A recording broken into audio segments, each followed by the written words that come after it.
жаққан, қарсы алсын шуағың мен ақтан. Қол жайып сұрадым мен хақтан, бағыңды жақсын тәңірім. Аққазым өмірдегі тәттім, өсірдім әпеледім бақтым. Бой жеттің сыңарыңды таптым, не дейін саған жарығым. Еркем, еркем, еркем, осы әніммен жан сырымды шерте. Жатырқама, ол да сенің өлкең, қадірлі бол барған жеріңе. Ертең, ертең, ертең, қосағыңмен бірге жайып өрген. Иманыңмен, мінезіңмен көрген, бақыт сыйла барған еліңе.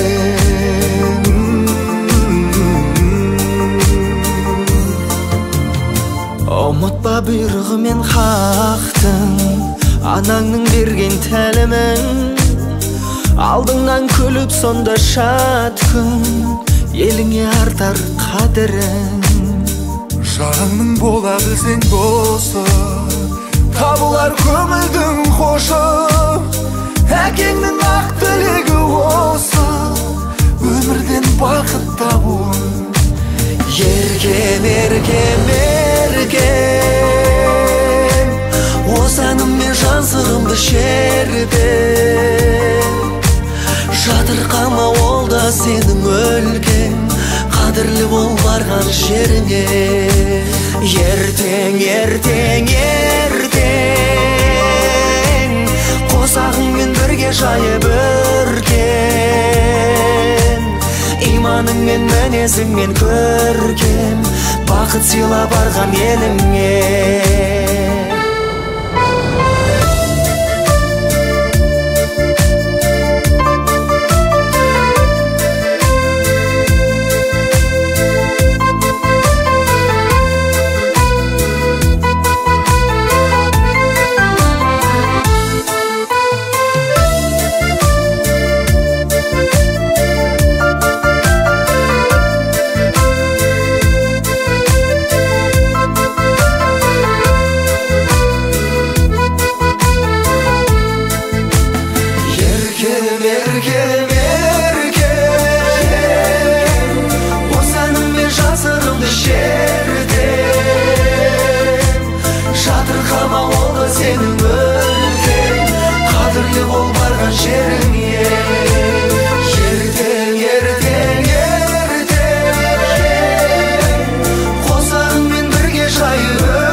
Барған еліңе, бақыт сыйла барған еліңе.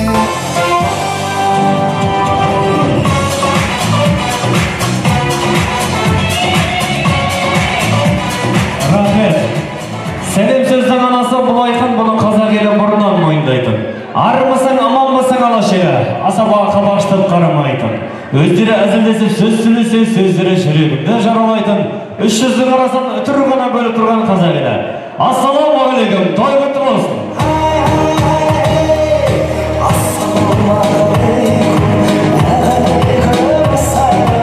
Ал неше тойымыздың төріне бүгінгі керемет кешіміздің ең сыйлы қонақтар қауымын, ең сыйлы меймандар қауымын, яғни жаңа құдалар қауымын шақыруға рұқсат етіңіздер. Барынша баршамыз орнымыздан тұрып, шапалақты ұрып, керемет көңіл күйге жаңа құдалар қауымын қарсылайық ағайын.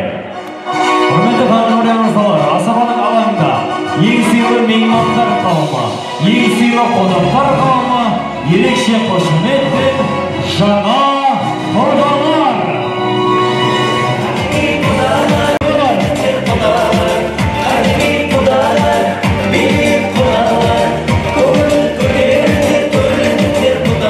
Yeah.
тойымыздың төрінен бүгінгі керемет кешіміздің басты кейіпкерлерін шақыруға рұқсат етіңіздер. Арнайы шайшоу би ансамблінің сүйемелдеуімен жастар ортада.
Келіпсің жар болатын жасқа еркем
екі жастар қол ұстастырайық.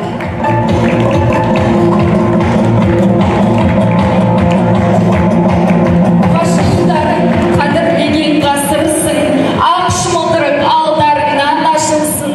Қосылған екі жастың ақ жолына ақ моншақтар шашу болып шашылсын.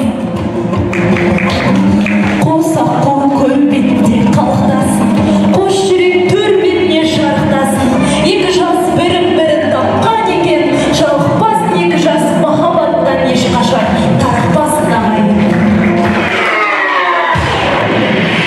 Махаббаттың құдірет күші әлдилеп, екі жастың табыстырған жүрегін, жастың жалына саламат ниет, бақыт сыйлау ұсынып гүлдерін.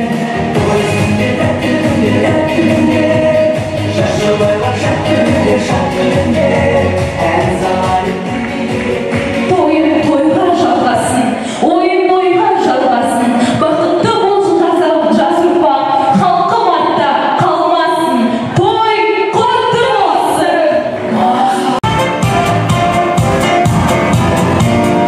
Рахмет. Аныша ағатағайын, біз қазақ елі аттан болсақ та салттан құламаған халықпыздар ағатағайын.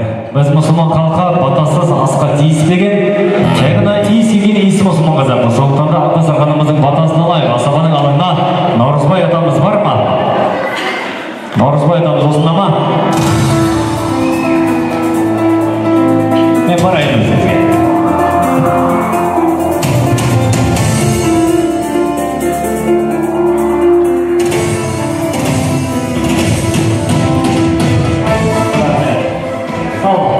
Ата-Сарханымыздың батасын алайық. Білек білдірген қол жүрейік. Аумин. Мен ақтағанмын.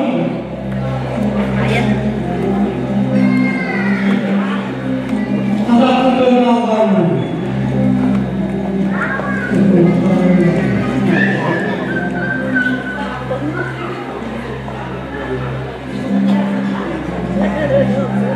Енді мына қиналған тамақтарына, ниеттеріне, жөн бақытпен құлағымдап жоқсын аумин. Аумин. Тамаша. Қадірмен меймандар, бүгінгі өрлеген тойымызда шақтап жібереміз. Қай орнына отырсаңыздар, сол орнында төлеулеріңізде. Қай сусында істеңіздер, сол сусында балды беріңіздер, біз сіздерді 2 минут қалмасын олаймыз. Астандырмен алғырыңыздар.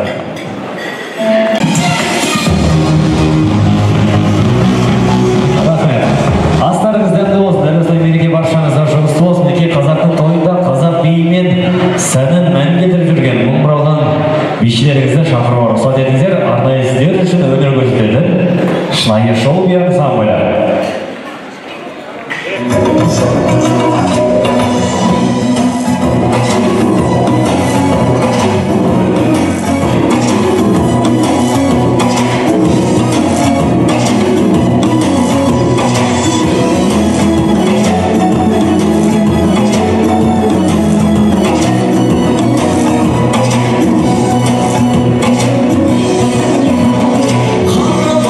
Olmasa bir gün sevdik, olsa da koyduk yine.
асыбалығына алғашқы тілек кезеңі шақыруға рұқсат етіңіздер.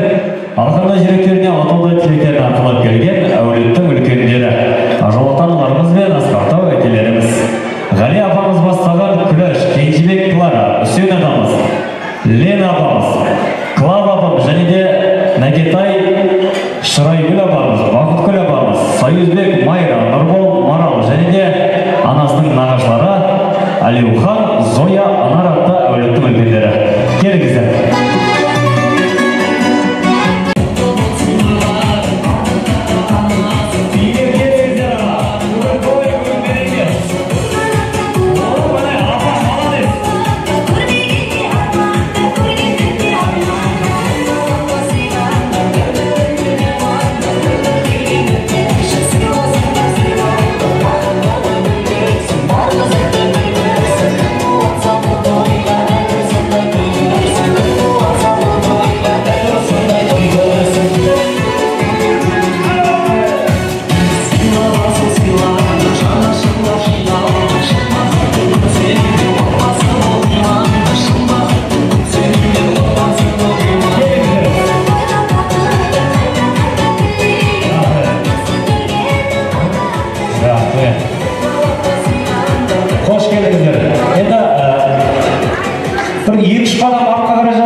Ассалаумағалейкум, құрметті тойға келген көпшілік. Мына бүгінгі кеш Үсеннің Еркенің немересі тұрмысқа шығайын деп жатыр. Үсен Еркен құтты болсын, немерелерін құтты үйге қолайлы болсын. Алғашқы жақсылықтарын. Серік аяна апамның ата-ағаларынан құтты болсын.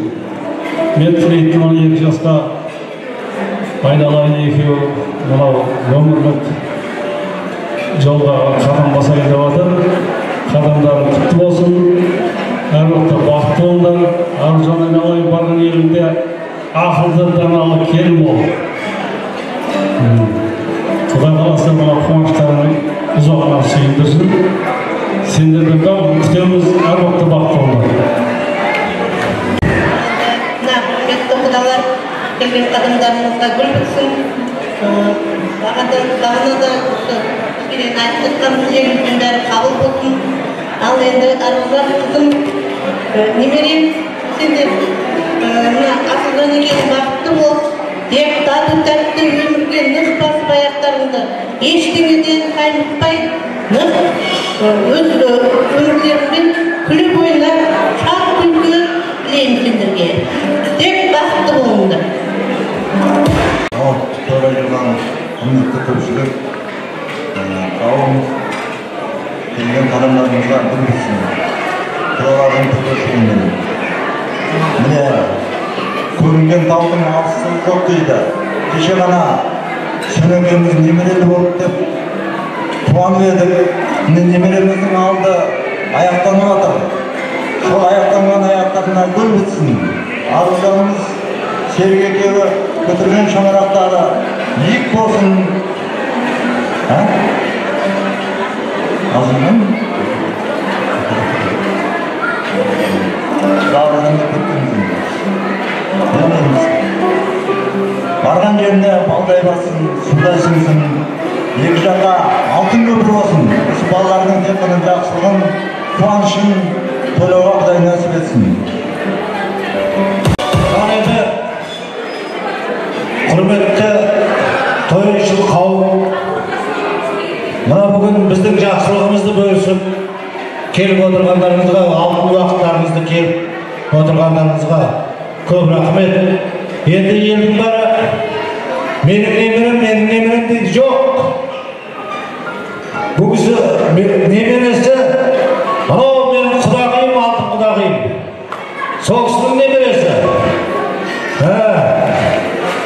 Енді ол менің алтын құдағиым мынандай маған алтын күйеу бала сыйлағанына құдағиыма бас иемін.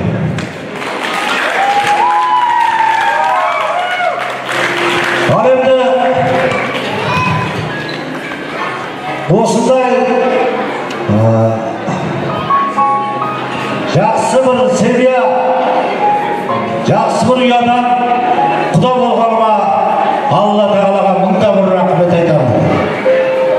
Мынау енді мен не деймін мына екі балама? Балаларым мынау азар тауларың биік болсын, армандарың көп болсын. Тек қана армандай беріңдер балаларым. Армандасаң армандарыңа жетесіңдер.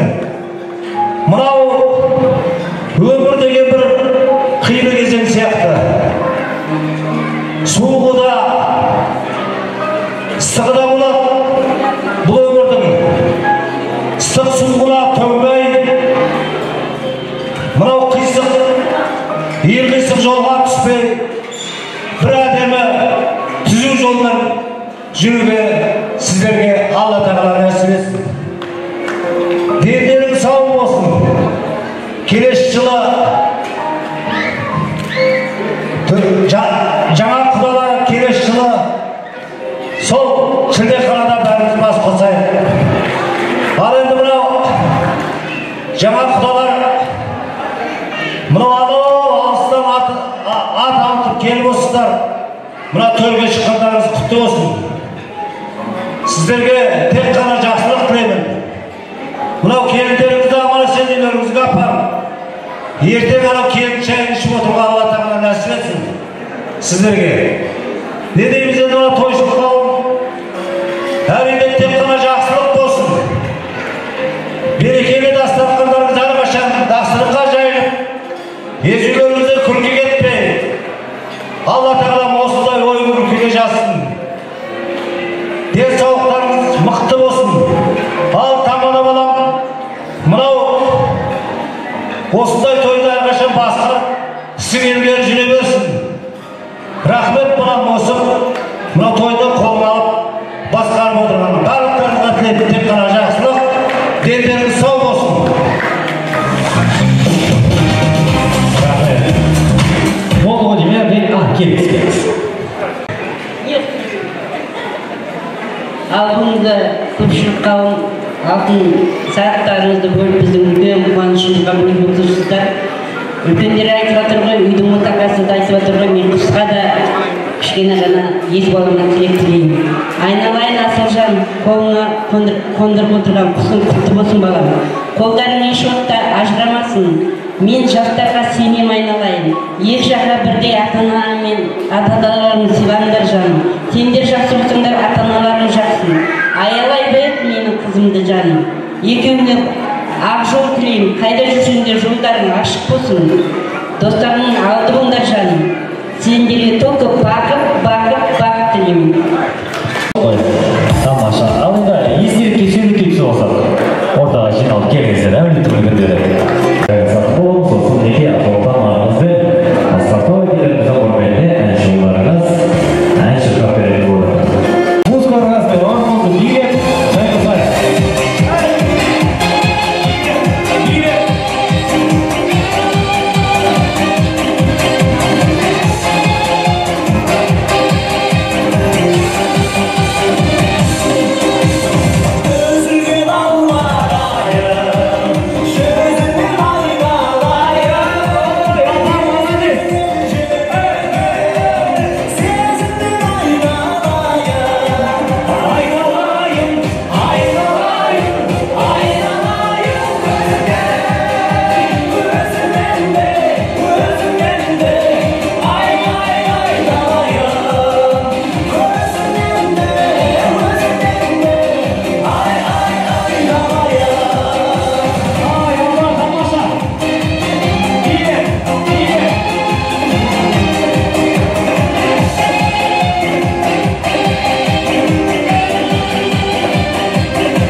Amin deydi.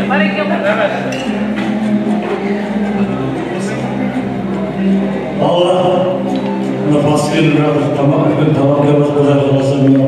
Allah rahmet etmesin dastarlarına gitmesin de bir şahsın kosarlar kosarlar kutlu olsun.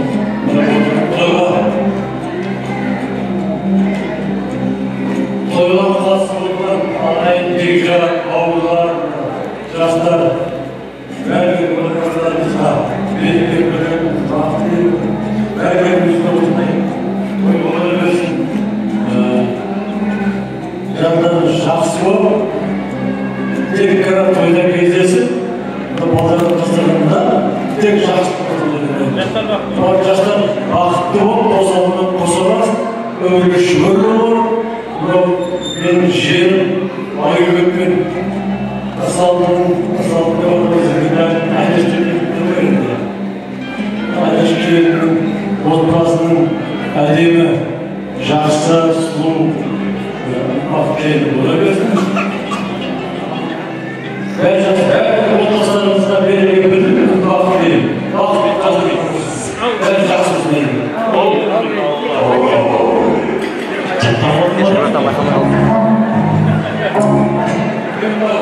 Құлағыңыздың нағашысын алдына бір зат, оңға, Ұрғышбан, Емлен Досбек, бір зат, ата кетпен таға.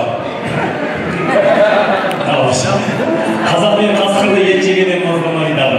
Сондықтан да біздерді шөкет қамазаламаймыз. Астан да мені алып отырыңыздар. Астарыңыз дәмді болсын. Дәмді болсын. Асабан аларға мінеки сіңілер қауымы шақырыңызды айтыңыздар. Келмекте ән шошуымен.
Ya, hurmatli xonadon a'zolari, nazarlaringizni beri qarab bir o'zlash o'tmish.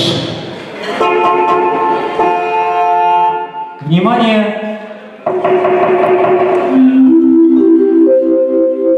Негізінде көбісі білмейтін шығар. Мен ерекше адаммын. Себебі мен микрофонмен де, микрофонсыз да сөйлей беремін. Маған бәрібір. Және де мен даусымды өзгерте аламын. Мен былай сөйлей аламын. Және былай да сөйлей аламын. Өйткені бүгін ерекше той, ерекше қонақтар, ерекше қошемет болсын ағайын.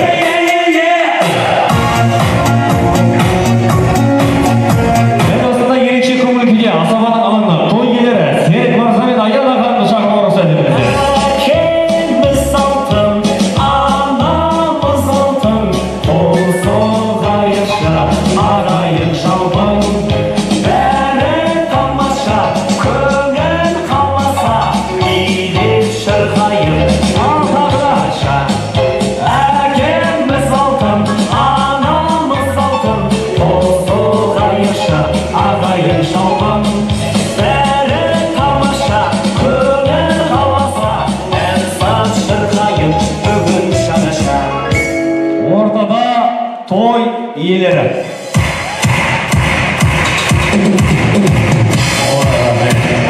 Мерекелеріңіз құтты болсын, жастар уақыты болсын. Аға, көңіл күй қалай, жақсы ма өзі? Жақсы. Күліп тұршы бір адам.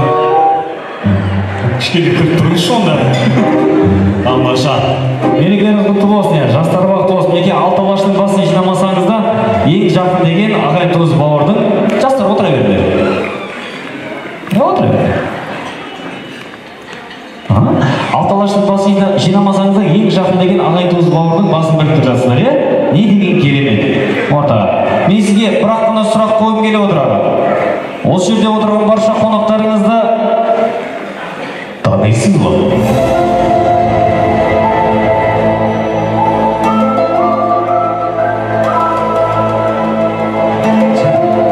Танисыз ба? Танимын. Ой, тамаша. Қонақтарыңыз сіздер тани ма? Таниды. Точно ма? Бұл сұрақты неліктен қойып отырмын? Сіздерді ортаға шақырдым, бірақ та сіздерге деген айғай-шы қошемет вообще естілмейді. Как будто танымайтын сияқты.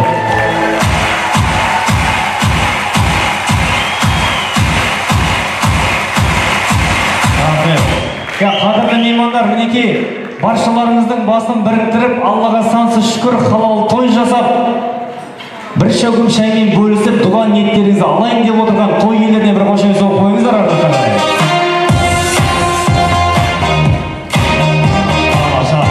Өйткені бүгін сіздер арағы жоқ тойға келіп отқан жоқсыздар.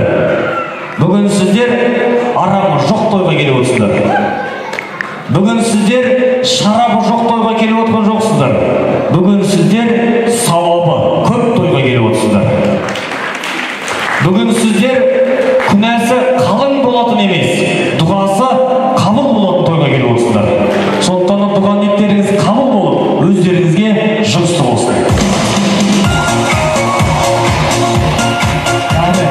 Дегенмен де, құрметті той иелері, бүгін ерекше той. Сондықтан да шапалақта да ерекше соғуымыз керек. Ол қалай, екі қол жоғары көтерейікші бәріміз.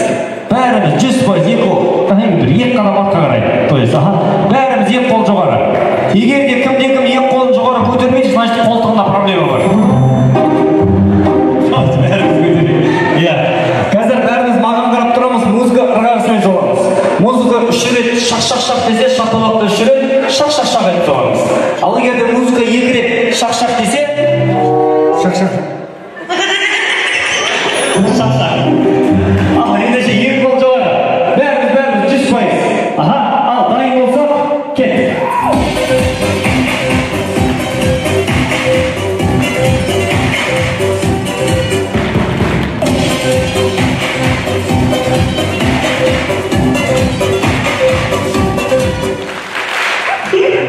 Күшті ме? Тағы сілтейін бе?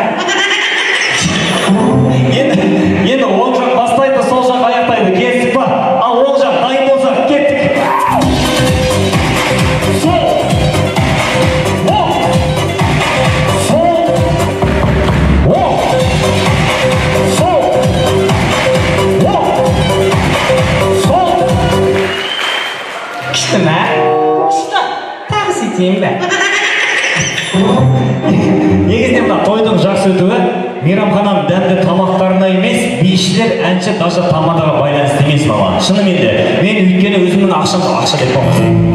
Батамды алып да кетемін. Тойдың жақсы өтуі тікелей өздеріңізге байланысты. Иә? Серга, енді команда уже екіге бөлініп тұр. Сол қатары, оң қатары бар. Сіз қай қатар таңдайсыз? Сол, иә? Вот, тамаша келді, сол. Ал сіз? Мен басқа қатар жоқ қой енді. Тамаша. Ал ендеше, барша сол қатардағы қонақтар қауымы, Серік Мырзаның командасы, көңіл-күй қалай?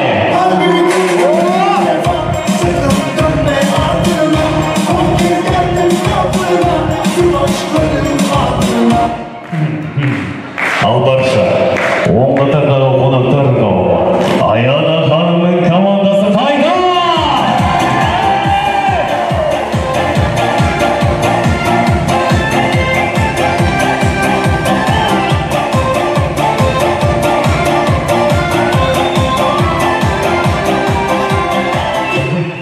Как будто Серіктің командасының бәрі халалда, ал мына жақ что-то непонятно. Тағы да көрейікші. Серік Мырзаның командасы қайда?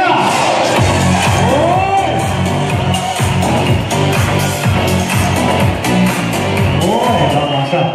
Қазір мен сіздерді жеке-жеке хабарлаймын, хорошо? Бана бір жеңген бар еді, сыйлықтарды беріп тұра берейін, дайын тұрсын. Қазір мен сіздерді жеке-жеке хабарлаймын, сіздің командаңыз сізге поддержка беретін болады. Келесіз ба? Билет барып, билет келсеңіз жеткілікті. Иә? Тойды өзіміз көтерейік. Ал, Аяна ханымның командасы, поддержка мощный болсын, жарай ма? Айғайлап, шулап, столдың үстіне шығып кете беріңіздер. Бірдеңені сындырып аламын деп ойламаңыздар, бәрінен төлейтін адам бар. Ол Серік. Hello. Төлейсіз ба, иә? Hello. Төлейсіз ба сіздің айыңызды? Ал ендеше қарсы алыңыздар, алдарыңызда нағыз сұлу, самая красивая, ойбай, самая шикарная, самая обаятельная мисс Казахстан, Астана қаласындағы Күреш Байсейітов театрының әншісі. Кім деп атырады? Бүгінгі кереметтің кешіміздің иесі. Ал баянға билет! Билет!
Тамаша.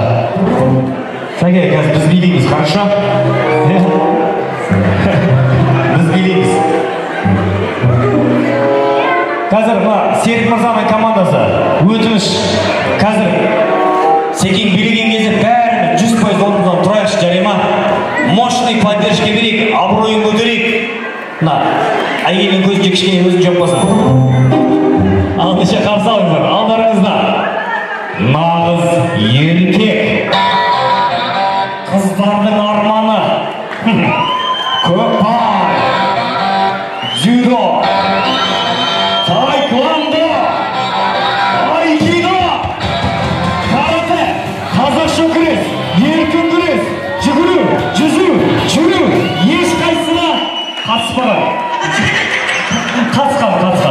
Бүгінгі кереметтің кешіміздің иесі. Ал Серік аға, түрек! Ура! Молодец!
ешкім орнынан тұрған жоқ. Сіз билеген кезде бәрі 100% орнынан тұрып, мықты поддержка берді. Дұрыс па? Неліктен деп ойлайсыз? Сыйлағаннан жоқ па? Мен попроситтен ба?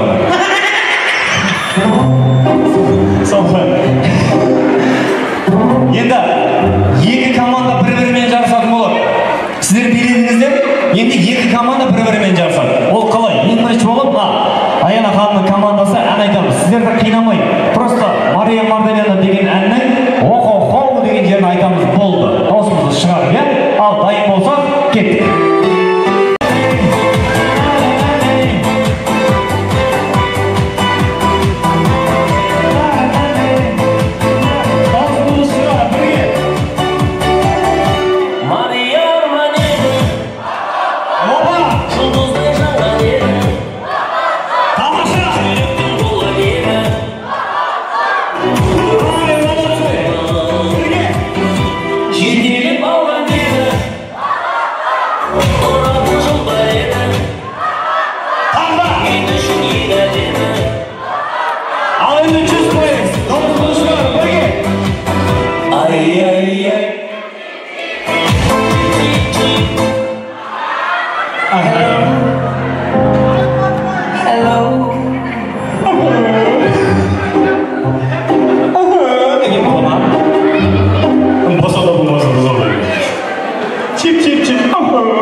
Той иелері біздің мерекеміз, біздің тойымыз қалай өтеді екен деп уайымдап жүр.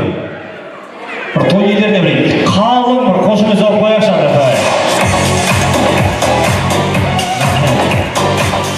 Ал, тойға кезек берейік. Экранға назар аударайық. Орнымызға жайғасайық. Орнымызға жайғасайық.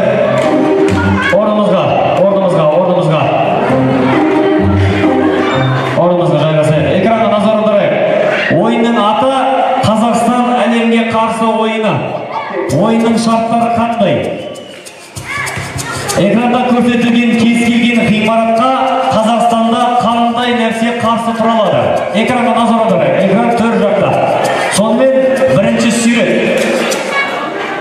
Франциядағы башняға, бізде Қазақстанда.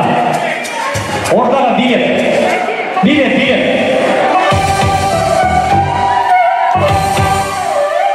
Ортаға, ал, жер.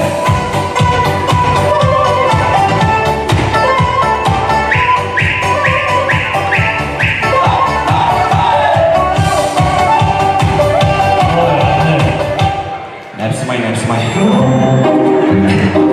Орда, есіңіз? Жансая. Той иесіне кім боламыз? Аружанның құрбысы. Тамаша. Сонымен бізде Қазақстанда Бәйтерек дейді. Дұрыс жауабын көреміз. Бәйтерек. Қошемет барман.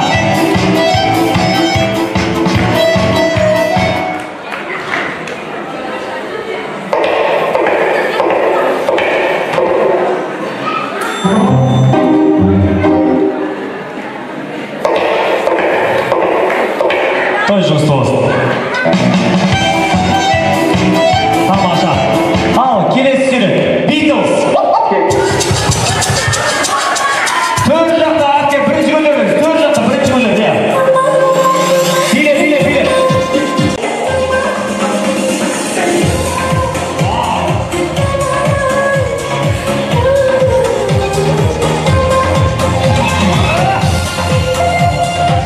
Тамаша.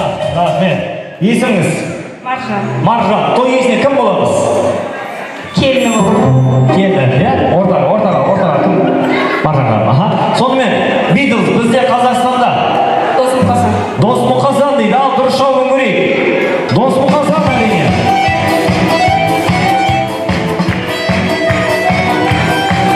Рахмет. Бұлай істейікші. Маржанға, мен сізге бір сұрақ қойайын, ортаға қарай. Сұраққа дұрыс жауап берсеңіз, сыйлығыңызды береміз. Сұраққа дұрыс жауап бермесеңіз, сыйлығыңызды береміз.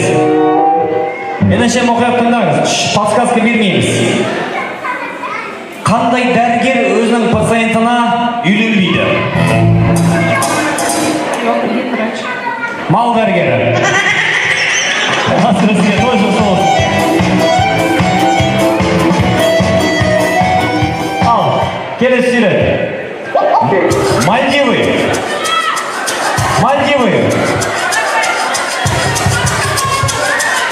Келіңіз.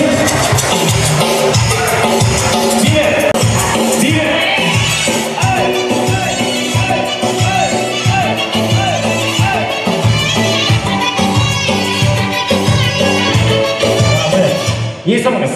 Асқар. Той иесіне кім боламыз? Көрші. Тамаша. Сонымен бізде Қазақстанда Алакөл дейді. Ал Ақтау? Дұрыс емес. Қапшағай? Кім айтты Қапшағай деп? Дұрыс емес. Қапшағай мен. Қалмен дұрыс жауапты көрейік. Алакөл. Тамаша. Я, сол қатарда қонақтар қалма. Атсалысайық, сонымен. Галкин мен Алла Пугачева бізде Қазақстанда. Келіңіз. Бірінші көтер бізде.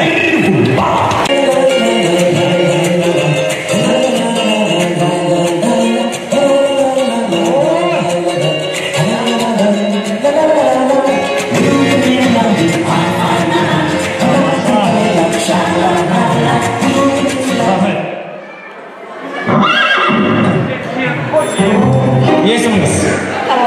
Қарлығаш. Той иесіне кім боламыз? Достары. Сонымен Алла Пугачева, Максим Галкин бізде Қазақстанда. Ерке Есмахан мен Райым. Ерке Есмахан мен Райым дейді. Дұрыс, бұрын Ерке мен Төребай қазір Төребай жоқ. Сонымен дұрыс жауап. Райым, Ерке.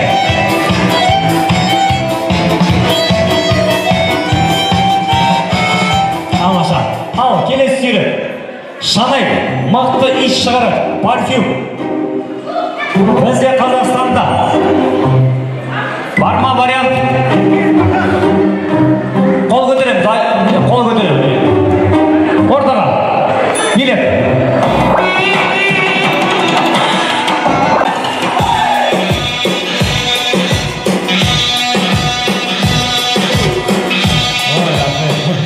Садикте қашып келген сияқты. Есіміңіз? Арайлым. Аха. Құрбысы, иә. Аха, сонымен бізде Қазақстанда. Қойдың май.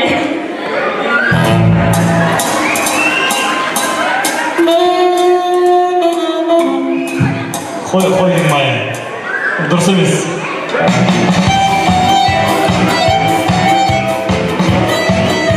Нәрсе бір деген еш жоқ.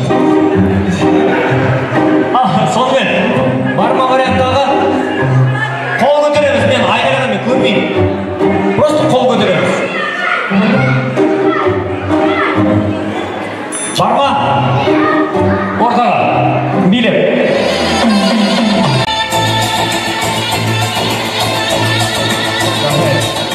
Есім? Айбын. Кім? Айбын. Тамаша. Той иесіне? Аружанның досы. Аха, сонымен бізде Қазақстанда. Адаспан. Дұрыс жауабын көрейік. Адаспан. Тамаша. Ал, келесі сурет. Бізде Қазақстанда. Төр жақтаған бірінші көтеріңіз. Бірінші көтер.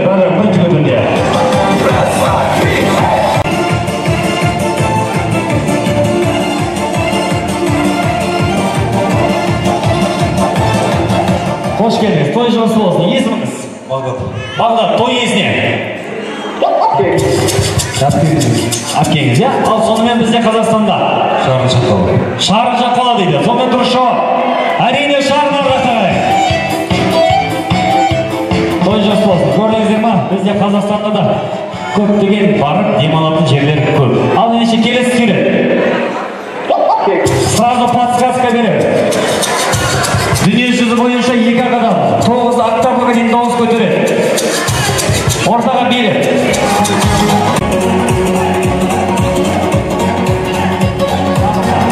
Есімің? Софина. Софина. Той иесіне? Туысқаны болып. Қандай туысқан? Мама жаққан. Жарайды, маманың сұрағы ол, иә? Сонымен бізде Қазақстанда Димаш. Димаш? Құдайберген. Құдайберген, ал! Димаш! Рахмет. Әлем бойынша 2 адам 9 октаваға дейін дауыс көтереді. Оның бірі бізде Қазақстанда. Қош келдіңіздер қойыңыздар. Ал, келесі. Тайсон. Ортаға.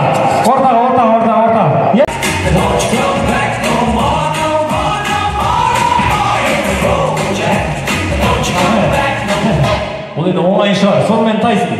Трепелы.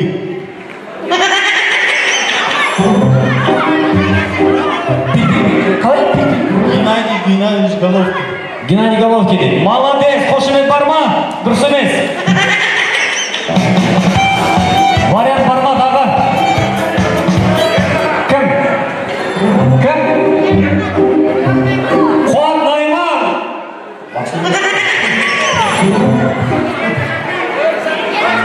Ербаға дұрыс емес. Серік Сабиев, дұрыс емес. Бекзат Сатархан, молодец, аға, красавчик, дұрыс емес. Қазақ, апамызға барып келейін. Ербаға, дұрыс емес. Қаз, апамыздан сұрайық. Ау, апа. Айсын.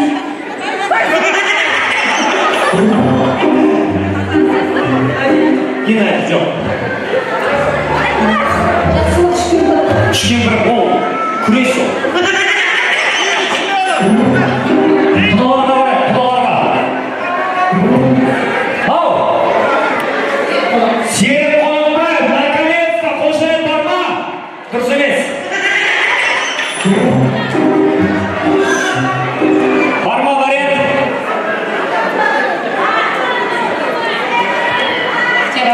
Бақтияр Артаев, дұрыс емес. Соңғы рет сұрайын, соңғы рет.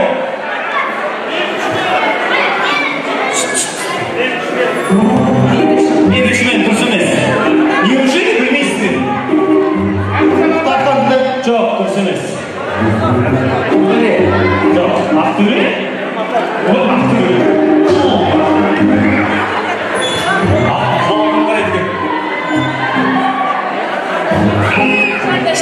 Вот, молодец, кел, жүр, дұрыс емес.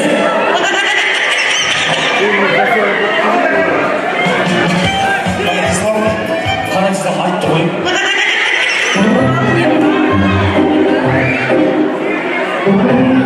Кім? Ой, есім? Жоқ, ешкімді қинамайды. Негізінде, Қазақстанда Тайсонға қарсы тұра алатын бір адам бар. Оны белгілі бір себептерге байланысты эфирде көрсетпейді. Заң жүзінде алып тастаған. Дегенмен де Тайсонға қарсы тұра алатындай Қазақстан туын шетелде де желбіретіп жүрген бірақ мықты адам бар. Экранға назар аударайық.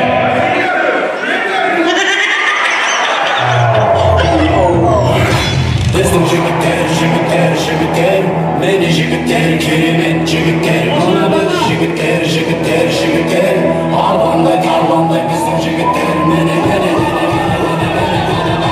Біздің жігіттер. Тамаша. Келіңіздер, орнымыздан жайғасайық. Тәдестан береке баршаңызға жұмыс болсын ардақтағай. Ал, текеден жалғастырайық асабаның алаңға. Серік әкесінің бауырлары, ағайын туыстар, нағашылары, бөлінер қауымы шақыруға рұқсат етіңіздер. Әсет Алмагүл, Қошатай Базаргүл, Ақан Гүлнар, Қаршыға Гүлжан Гүлі, Гүмісхан Абай Айка, Айымхан Ерлан Шолған Анар, Сетай Салтанат Толик Галек Қайырбек, Гүлнар Жарған Роза Бекей Бөкей, Күләш Вера Рымжан, Талғат Айгүл Талғат, Алида Жанат Гүлжан Архат, Лейла Серік Гүлмира Аян Анар, Астанадан келген Сәуле ханым және де Катя дейді. Уақытымызды тиімді пайдаланайық, бүгін ұзату той деген ниетпен Аружанның нағашы ата-апаларында шақыруға рұқсат етіңіздер. Аға жеңгелері, әпке жезделер қауымы. Дүйсен Жаңиле, Ержан Рая, Асқар Ләззат, Ербол Тұмархан, Құралай Қайсар, Майгүл Шолпан, Қайрат Лида, Асқар Салима, Марат Гүлғайша, Сұранбалды, Зиягүл Ауғанбек, Бейбіткүл атты қонақтар қауымы. Келіңіздер.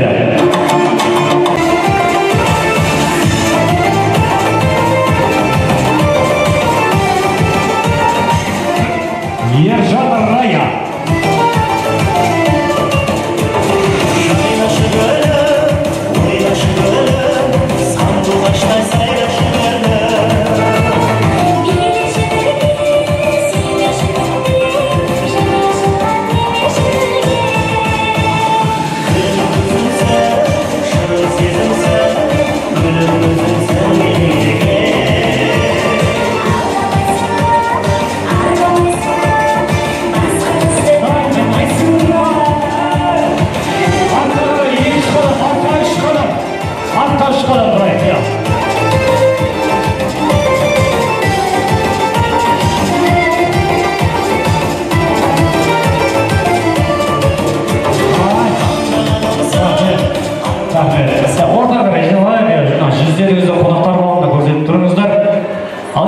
Құрметті ағайын туыс бауырлар, нағашылар қауымы, қош келдіңіздер.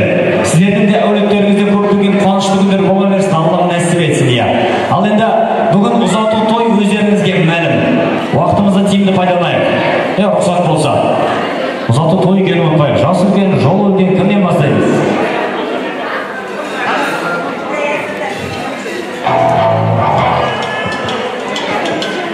Ал құтты болсын тойларымыз. Той деген қауым бәрімізді құттықтаймын тойларымызбен. Осындай той бола берсін.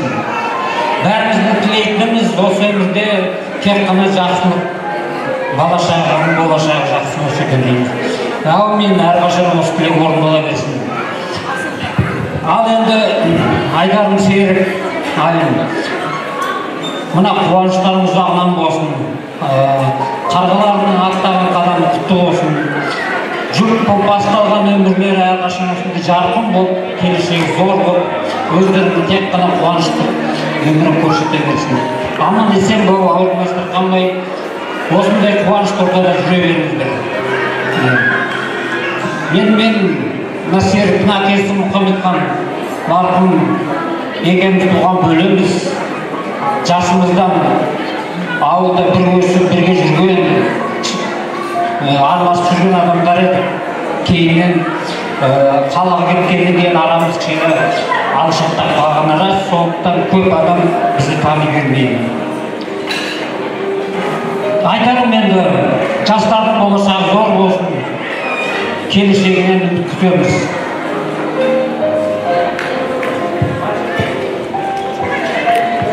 Құрметті қонақтар, бүгін мына алтын сарайда ақ түйенің қарны жарылған күн деп есептейміз.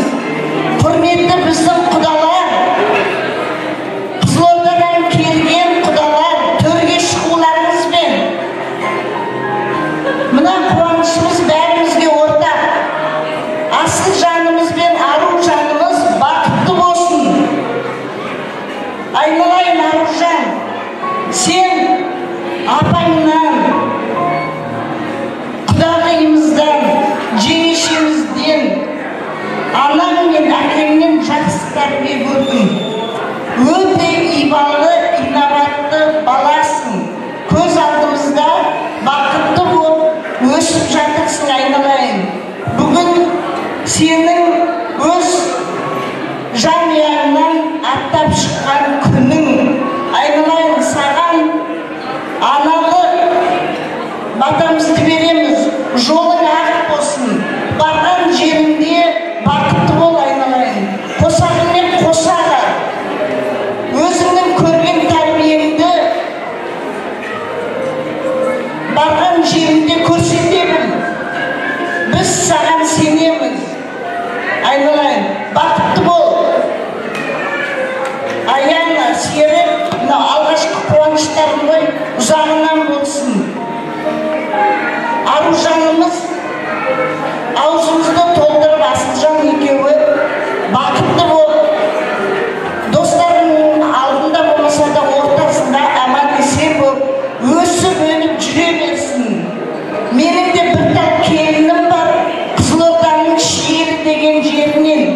Сондықтан маған құдалар өте ыстық болып көрініп отыр. Менің келінімнің жолын берсін. Ол бір қасиетті киелі жер. Өсіп өніп отырмыз, Құдайға тәуба. Менің күләшімнің жолын берсін. Тойға ұласын. Келесі жылы шілдеханаға қарай жеңеше. Бәріңізге рахмет.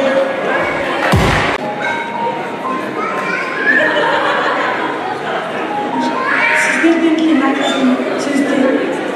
Айналайын, Аружан қызымыз, немереміз біздің. Галя мен Мұхаммед Маматұлы, осы Секебай біздің серік, тұңғышы,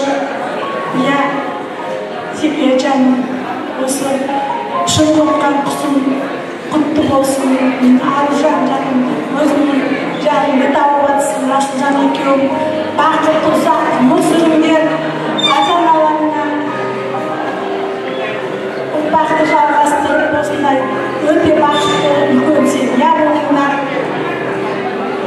Осы не айтамын, жақсы тілектер айтылып жатыр, осы тілектердің барлығын Алла қабыл етсін. Алла Тағала бүгін Мұхаммед Қамбардың да бір арнап жатқан шығар, өлгенге иман берсін, Алла тіріге береке берсін. Осы тойға жалғаса берсін, тойшыл қауым. Әрқайсымыздың үйінде осындай той бола берсін. Ал Галя енді Мұхаммедпен жоқ, сен осындай үлкен сатқа осы үш балапаныңды осындай жағдайға жеткізуіне үлкен той жасап жатсыңдар. Осы той құтты болсын, ұзағынан болсын, осы қуанышта. Соны тілейміз. Осы жерде міне Катя тобы, енді біз Черкасскийге біраз адамдар жүргізді, Рая берді. Берген қадамдарыңыз құтты болсын.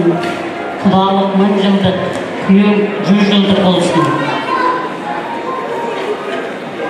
Галя әпке, Серік, Аяны, тойлары құтты болсын. Екі баламыз бақытты болып, биіктен үлкен үлгілі семья бола берсін. Құтты болсын. Тойшылған құтты болсын. Құдағилар, мына келген адамдарымызға үлгітсін. Мына біздің Серіктің Аяның біріміз жүрген тұңғышы ұзатылып отыр. Секеннің Аяның қызымыз көңілі болсын. Неден екі бала бақытты болсын. Өмірге ұзақ болып, мына өмірге деген алғашқы қадамдарын ұзағына сүйіндіріп, екі жаққа ол келін болып, әр жақсылығын көрсете берсін. Тойшылған той құтты болсын. Құрметті ағайын туысқандар, бүгін мына біздің немерелеріміз ауылымызды үйлендіріп жатырмыз. Мынау құдалар Қызылордадан деген төрген шыққандарыңыз құтты болсын. Мына қызымыз барған жерде бақытты болған екен. Біздің берген тәрбиеміз білесіңдер қандай екен. Барған жерде бақытты болып, жақсы бір семья болыңдар. Рахмет қызым. Бақытты болыңдар. Ол деген қалғанымыз қосыламыз ғой, ренжіс жоқ қой, бір суреткесі болсақ болса. Суреткесі келіп жоғатарға жиналайық, сосын сый-сипаттарымызды беріп, музыкаға асымен орнымызды билеп, жайғасатын боламыз. Yeah.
Асабаның алаңынан мұңырған бейіш қыздарыңызды шақыруға рұқсат етіңіздер.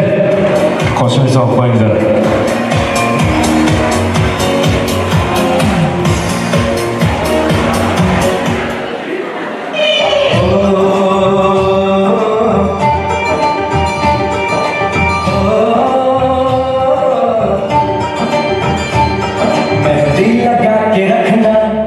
डोली सजा के रखना, मेहंदी लगा के रखना, डोली सजा के रखना, लेने तुझे गोरी आएंगे तेरे सजना। मेहंदी लगा के रखना, डोली सजा के रखना, ओहो ओहो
Аружан, қайнатым мощный келді. Қош келдіңіз. Сені байқадыңыз ғой. Құданы қалай алып шықты, е? Енді сіз бас құда дейді. Билетіп, образға кіріп, жарай ма? Сый-сияпатымыз білдірейік. Ал, Серік ағамызға қошемет поддержка бар ма?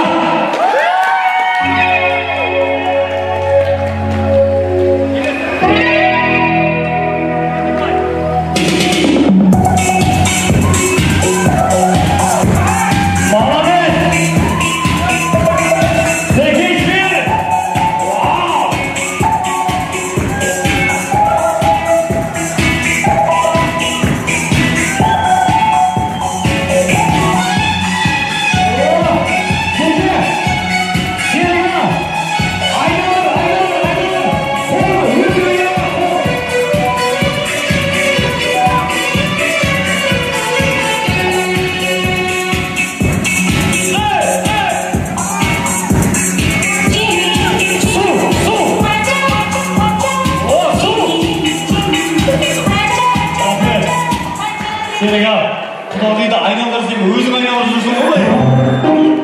Жаным ақыл. Оны ештеңе жоқ. Қош келдіңіздер. Қадамдарыңыз құтты болсын, иә. Ал енді қазір өздеріңіздің тілектеріңізді айтасыздар. Сосын барша жаңа құдаларға шақыратын боламыз. Кестік па? Ал енді құдеге өзіңізге мәлім, біз құданы құдайындай сыйлаған халықпыз ғой. Микрофонды жайдан жай бере салсам менің тарапымнан қате болады, ұят болады. Салтанатты түрде ұсынғым келіп отыр сізге. Рұқсат па? Келіңіз. Ортаға қарай. Ал қадірлі меймандар, назарымызды бері қарай бұрайық. Микрофонды бас құдаға салтанатты түрде ұсынғым келіп отыр. Сіздерден қошемет болсын. Микрофон құдада.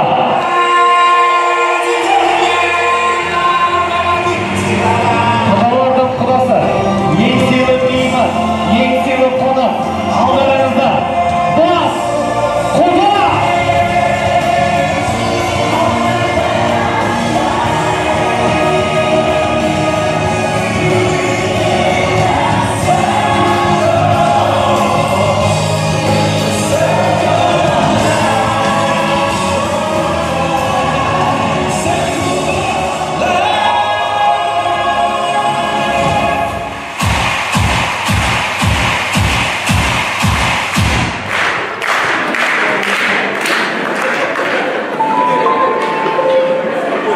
Nedir?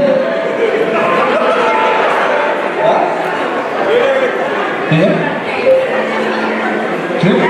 Herkes bakma olsun. Herkes bakma olsun. Ömründe bazı konuşuyorum. Bana şans köp olsun.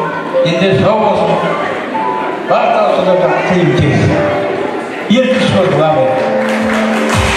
Bu da. Bak. Негіз қабыл болсын аға. Бәрі жақсы ғой, е? Қалай кетсіз? Бұрын мен үйленген кезде әкем айтатын. Келін сұлу болмаса болмай қойсын, бірақ құдағи обязательно әдемі болсын дейтін. Красавица құдағиға қошемет бар ма?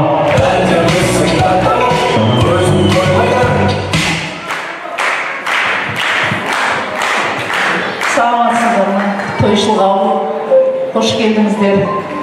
Рахмет, мынадай кең сарайда той жасап, құда қаласа, мынау Аружандай айдай қыздарыңызды қолымызға еншілеп қондырғалы отырмыз, құда қаласа. Міне құдағи, сіздерге көп-көп рахмет. Мынау тұмсықтырға тоқтырмай, яғни қанаттыға қақтырмай, тұмсықтыға шоқтырмай, баптап, мәпелеп, еркелетіп өсірдіңіз. Құда қаласа бізге әдемі қылып Аружандай қызыңызды өсіріп баптап беріп отырсыз. Рахмет, сіздерге көп-көп алғыс. Яғни ешқандай уайымдамаңыздар, жаман жерге бара жатқан жоқ. Құда қаласа енді қызымдай деп айтпаймын, алтын келінім, Құда қаласа. Ел алдындағы да келіндердің барлығының жолын берсін. Еліміздің тек қана сыйлы келін болсын. Сіздерді, біздерді сыйлап жүрсе, одан артық ешқандай не жоқ бізге. Осы 2 жас бақытты болса болды, бізде жақсы. Бізде бақыттымыз. Осы 2 жасымыз тек қана жақсылығымен бізге көріне берсін. Жақсы жағымен. Осылардың қуаныштарына тоймай, күліп ойнап, осылардың куәсі болып, сіз болып, біз болып, 2 жақтан осылардың қызығушылығына тоймай жүре берейік.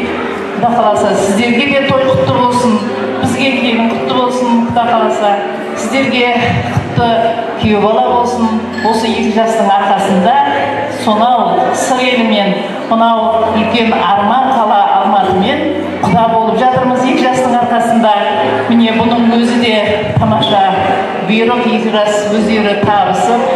Енді соған тек қана біз тілеулеспіз. Осыларды тек қана демеп, жол көрсетіп, сіздер болып, біздер болып, жолмен жүрсе, ол жаман болмайды, Құда қаласа. Сенем мен, жастардың барлығына сенем. Тек қана алға, бақытты болыңдар жандар.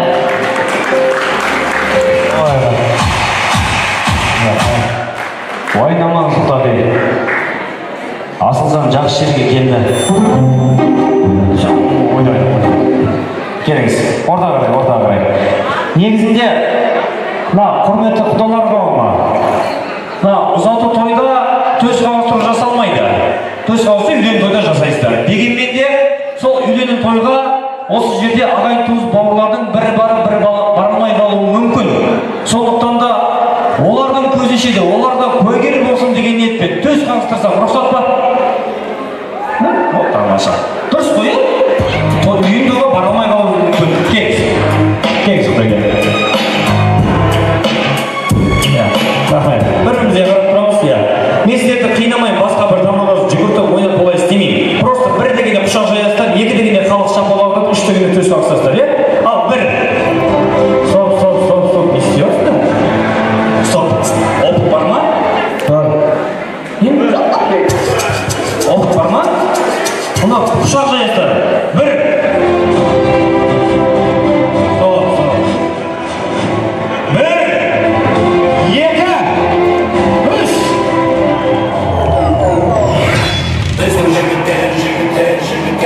Meni jigitler, keremet jigitler, mana biz jigitler. Papa, sen көтерме. Сіз көтерме қойыңыз. Объемны көріп тұрсыз қой. Тамаша. Мың жылдық болсын, бұйырса, келіңіздер. Қыздар. Мен де сіздерді қинамаймын. Мына негізінде 2 жастың бақытты болуы бір кісілерге байланысты ардақтағай. Особенно біреуіне.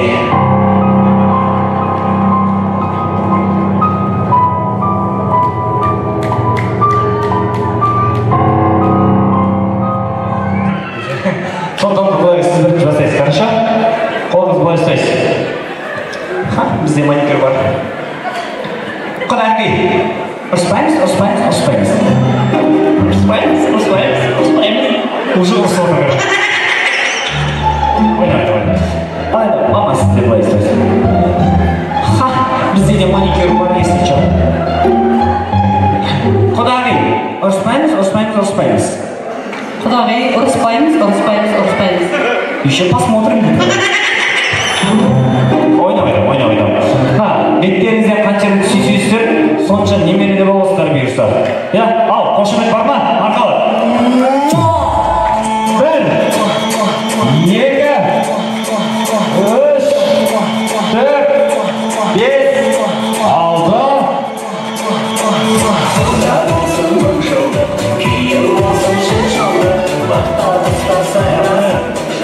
Алты рет бет сүйістіп жатыр. Бұйырса 6 қыздарың болсын. Соның 3-еуі ұл болсын, 3-еуі қыз болсын бұйырса, Алла нәсіп етсе. Сол 3 ұл Қазақстан Республикасының 3 облысының әкімі болсын. Ал 3 қыз 3 әкімге тұрмысқа шықсын. Сосын нормально өмір сүртеміз. Жерлер, мына участок. Я, бүгіннен бастап басып қарайтып жатсыздар. Я, қошемет бар ма? Алайда төртеуміз ғана тұрып суретке шығсақ рұқсат бар. Фотограф бар ма? Фотограф меймандар. Негізінде құдіреті мықты, құдіреті күшті сөздердің бәрі қ әрпінен басталады екен. Мысалға келетін болсақ, біз кімге сыйынамыз? Кімге? Құдайға қ әрпінен басталады. Көрдіңіздер ма? Біз Құдайға кімбіз? Қолымыз тағы да қ әрпінен. Біз Құдайға не істейміз? Құлшылық етеміз, тағы да қ әрпінен.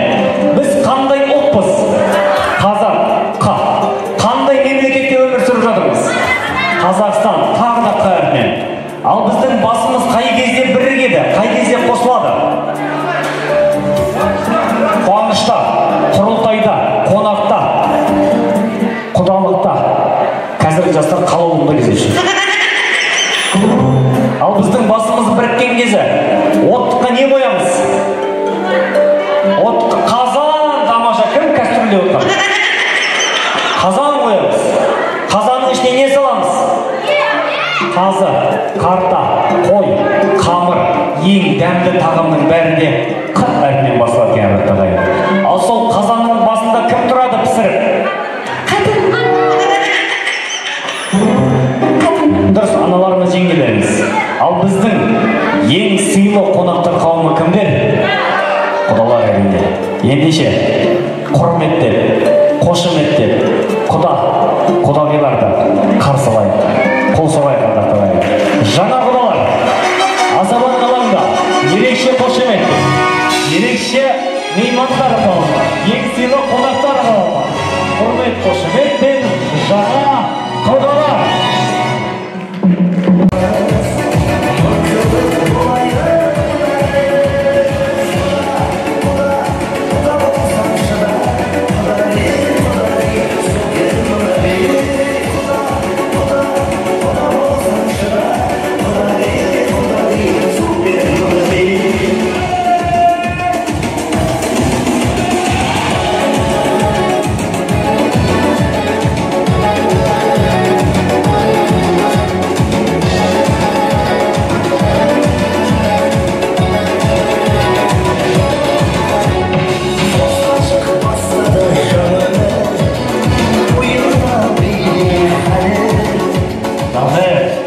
Қош келдіңіздер құдалар қауымы.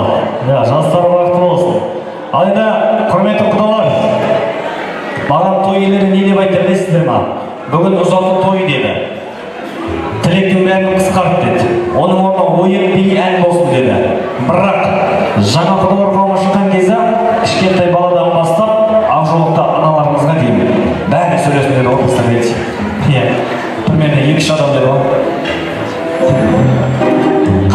Қалғандары үйленінде айтады деді ғой тілегін.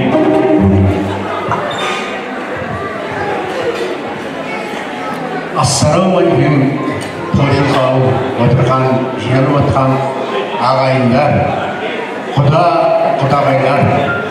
Мынау істеп отқан, дүрлеп отқан дастархан тойларыңыз құтты болсын. 2 жас бақыттар болсын. 2 жас бақытты болсын, арманына жетсін. Шаңырағы биік, босақасы биік болсын, дендер сау болсын. Бұл жасия ғой, енді бұл кісілерге ешқандай не жоқ. Бұлар қайта шаңыра көмектесу керек, соны дәлше өзіне келеді, арман қарай. Мен өзіне бақытты деймін айналайын. Дендері сау болсын. Сөйтіп шапыра қойды бүлерді. Үрра Қазақстан. Тойшыл қауым. Найман еді. Мен Найманға шіремін. Күйеу балдарыңыз құтты болсын, құда қаласа. Жастар бақытты болсын, баянды болсын, өссін.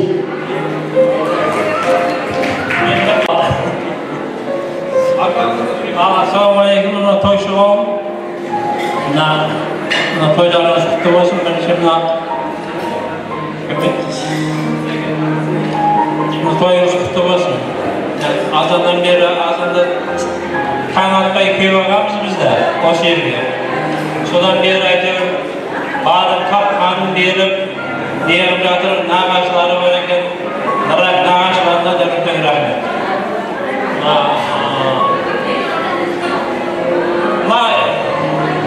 Не дейміз енді? Сіздерге мына дастархандарыңызға береке, әрдайым жақсылық болсын. Ұзақ отқан қыздарымыз әйтеуір барған жерінде бақытты болып, екіні Қараша еліне барып, жақсы бір азамат отбасы болсын. Әйтеуір сол елге мына қызды ұзатқанда, әйтеуір қыз барар жеріне барғанда, сол елді бақытты қыламын деп барғаны мақұл екен негізі. Соған бірге өзі де сол бақытты болсын. Ешсіз бақытты болып, өмірі шүбірлі болсын.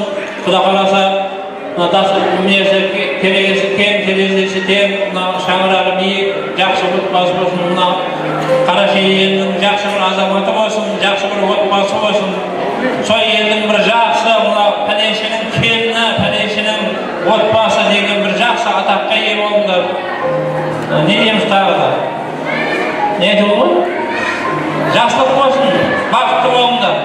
Солардың куәсі болып, солардың қызықшылығының сендердің қызықшылығында болса, әке шешең, біз, мен де осы бүгін 3 ай болуы, 4 ай болуы осы отбасыға құда болғаныма, мен де сол қызықшылықтың ішінде қуанып жүре берейін. Жақсылық болсын, әне бақытты болыңдар. Бүгінгі тойға жиналып отырған тойшыл қауым біздің арамызға әппақ аружанымызды ата-анасының қолын сұрап келіп тұрмыз. Бірер сағаттан кейін 1000 шақырымды артқа тастап, Қызылорда облысы Жаңақорған ауданы Құтқонған Қыраш еліне қызымызды алып кеткелі тұрмыз. Ешқандай қыздарыңызды уайымдамаңыздар. Өскен, өнген елге барады Құдай қаласа. Бүгін Аружан Асылжанға бала келін болып барса, келесі жылы ана келін, одан кейін аналар салған сара жолмен дана келін болып, Құдай қаласа Қыраш ауылын, Қараша әулетін өсіп өндіретін келін болатынына сенімдімін. Біздей абысындары тұрғанда еш нәрседен қам жемеңіздер. Ешқандай уайымдарыңыз болмасын. Асылжан мен Аружанға тілерім, бақытты болыңдар. Тек қана өмірде бір-біріне мейірімді, кешірімді болған кезде көтерген шаңырақтарың, биік керегелерің кең боларына сенімдімін. Той тойғыласа берсін.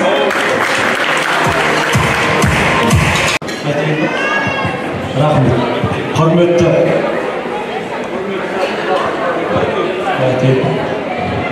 мына жігіттер бүгінгі тойларыңыз құтты болсын. Бәрі серік әйелі бүгін қыздарымыз ұзатып отырсыңдар. Өздерімен де арғы болсын. Қыздармен ақ жол бәрі жақсы болсын. Теккені дендер сау болып, бақытты өмір, бақытты өмір сүріп қосаған өмір сүріп ата-анасына мейірманды болып, бәрі жақсы болады. Тойға келген ағайын жігіт қауымдар, жастар бәрілеріңізге бақыт тілеймін. Бәріңіз бақытты болыңыздар. Үйлеріңізде той болсын, жақсылық болсын. Осында біздің Аружан келіп жақты әдемілеп кете беріңіздер, әдемілеп ала келейікіздер. Тек жақсылық болсын. Шеке, әйге, аман болайық. Құдалық өмірді қолай берсін. Бәрі құтты болсын. Мен мынау құдалардың туғандағы ашшымын. Тоғырат артына Дірзат, Божбан деген барым. Шыңғысхан қай өтірік айтамыз шығар. Шыңғысхан. Бәрілеріңіздің отбасыларына бәрі денсаулық болсын. Жақсы, рахмет. Тойшыл қауым азаннан бері айтылып жатыр ғой, тілектің бәрі. сол құдайдың құлағына шағынып ниеттеріңіздің бәрі қабыл бола берсін. Мына 2 жастың арқасында сіздермен танысып жатырмыз. Мына 2 жас бақытты болсын. Мына Қызылорда мен Алматының арасындағы алтын көпір еш уақытта шайқалмасын. Жастар бақытты болсын. Құдай басқарына бүгін сәкен аяғына мынау қыздарымызды құдай баса 200 жылға атандырғансыздан өздеріңізді бәрі біліп отырсыздар құдай баса. Алла тағала берекесін амандығын берсін. 2 жас бақытты болсын. 2 жас құдай баса дендері сау, өмірі шүкір болсын, аман болсын. Алла қойған құдай баса мақсаттары орындала берсін. Дендері сау болсын. Бүгін тойларыңыз құтты болсын, құдай баса. Осындай үлкен қызықшылықта тойда келсе білейік. Жаңа құда 10 жыл дейді ғой, 10 жылдарымыз арта берсін, құдай баса.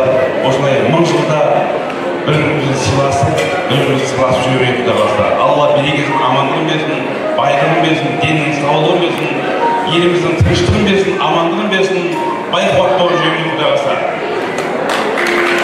Тойда сөйлесек, ертелі ұзатып керек деген ниетіміз ғой. Өзіміздің уақытымызды өзіміз ұстамайық. Ал бір естелікке суретке түсейік. Келіңіздер. Келіңіздер.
Келіңіздер, жайғасайық.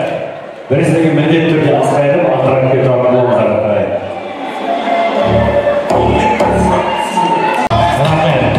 Ал тек кезең жалғастырайық, қазір сарсүйек құдаларды бермесек, жолдары бөлек. Ренші құдаларға, сарсүйек құдалар деген аттары бар, генерал құдалар деген аттары бар. Сабыр сақтайық, біріздегі міндет түрде антырап кетіп боламыз. Неше асабаның алаңына сарсүйек құдалар қауымы және де құдай болған көршілер қауымын шақыруға рұқсат етіңіздер. Рая, Бибігүл, Берік, Альбина, Алия, Тұрсынбек, Жолдыгүл, Света, Нұрболат, Фарида, Тұрсынали, Зәуреш, Мұрат, Нұрзипа, Қайрат, Жанна, Асқар, Әсел, Толқын, Қайыржан, Светлана, Жұбаймен, Айгерім, Димаш, Салтанат, Бақытжан, Жадыра, Эльмира атты қонақтарымыз жұбайларымен. Келіңіздер.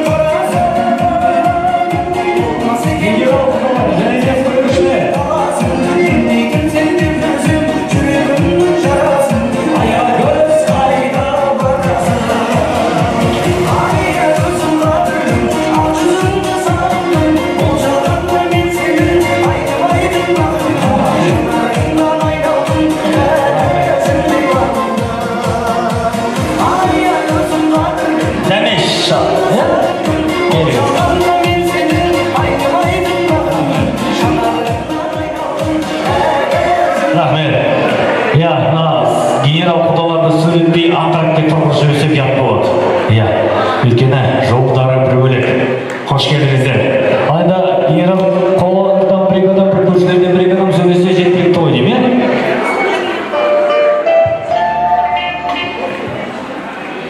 Ассалаумағалейкум, атырауға келген көршілер.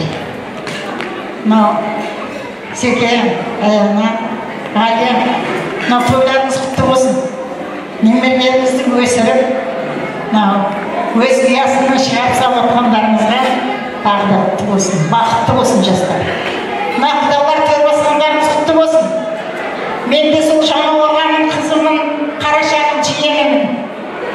Мынау алып атқан келіндеріңіз бақытты болсын.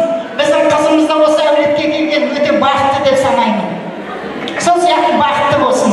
Ал той болсын. Құрметті қонақтар және де құрметті құда-құдағилар, мына келген қадамдарыңызға үлгі түсін. Алған бақыт құсын бақытты қылып өздеріңіздің жан деген балаларыңызбен бірдей қатар өскен бақыт әкелсін сіздердің шаңырақтарыңызға. Енді мен өзі мына Серіктің үлкен әкесін мен өзіме бала қылып алған. Соны енді қазір мына Серік менің құдам. Мен осының құдағи болып келемін. Ал енді Серік аян айналайын сендердің ең алғашқы қуаныштарың ғой. Ары қарата да міне өрісің кеңейіп, өрісің өсіп жатыр. Енді қалған балаларың, қыздарың ер жетіп, бой жетіп, ары қарата ұлдарың ұяға, қыздарыңды қияға қондыра беріңдер айналайындар. Осы қуаныштары құтты болсын. Мына айтқан тілектер Алланың құлағына шалынып қабыл болсын. Мына 2 жасқа тілерім айналайындар, мына атаған қадамдарың құтты болып, босағаларың берік болсын. Әрқашанда екеуіңіз сыйлы болыңдар, 2 жаққа берекелі, мейірімді, қайырымды болыңдар айналайындар. Шаңырақтарың биік, терезелерің кең, өрістерің кең болсын жандарың. Енді не айтамыз? Тек қана осындай дастархан, осындай туыстарыңа, құда-құдағиларыңа қуанышпен жайыла берсін. Бақытты болыңдар 2 жас. Ал құрметті сізге той құтты болсын. 2 жас бақытты баянды болсын. Жақсы сөз көпелерге қонар деймін, жақсыға көңілшілігін толар деймін. Жақсы елге келген келін болып, жаман елге ол келсе болар деймін. Мынау енді құрметті қоңырат елі, қоңыраттарда келін болып жатыр екенсің, қарындасым, айналайын, жаман болмайсың. Мен де қоңыратпын ғой. Мынау сәкең бізге Құдай қосқан көрші. Мынау көршіні Құдай қосар, досты пайғамбар қосады дейді. Мына жерде божбандарда отыр екен, құрметті божбандар, божбанмын мен, божбанмын. Айналайын, мына айтылар ғой. Мына күйеу бала жиен болды ма бізге сонда? Жоқ, солай. Ал сәке, жастар бақытты баянды болсын. Өмірлері ұзақ болсын. Осы егеменді еліміздің бір елеулі еліне, халқына қалаулы, үлгілі келін болып, үлгілі күйеу бала болып, 2 жақтың қызығына тоймай жүре беріңіздер. Соған тілектеспін. Тойға болсын, балалар бақытты болсын, құрметті құдалар отырған орындарыңыз төр болсын, ортаға салынған алтын көпір құтты болсын. Енді балаңыз бақытты болсын. Бақыт деген не десе, бір кісі былай деп дейді: бақыт деген денсаулық, өміріңе жараған. Бақыт деген атанан сені аяп қараған. Бақыт деген жарың ғой, сонымен ұрпақ тараған. Бақыт деген өмірін сый болып берген Алладан. Бақыт деген балаң ғой, сенен сыйлық сұраған. Бақыт деген махаббат, бір-бірі үшін жаралған. Бақыт деген достарың сенімен бірге қуанған. Бақыт деген өз үйің сонда жатып тұра алған. Бақыт деген жанан ғой, жақын жанмен кіре алған дейді. Бақытты болсын балаларыңыз. Ол ғой, мен үшін билейік, бір сүйіркетсе боламыз ба? Сүйіркетсе болайық, естелікке. Сосын Сарсүйек құдалардан қауымнан асқайып беретін болса, көңіз қарияларымыз болса, соңыз ба, бір осы жерде асқайып беретін азаматтарымыз да бар ма? Көрші ғой осы. Көңіз қарияларымыз бар ма? Сарсүйек құдаларымыздан. Той есі сенен өзі көрсетіп отырсыздар.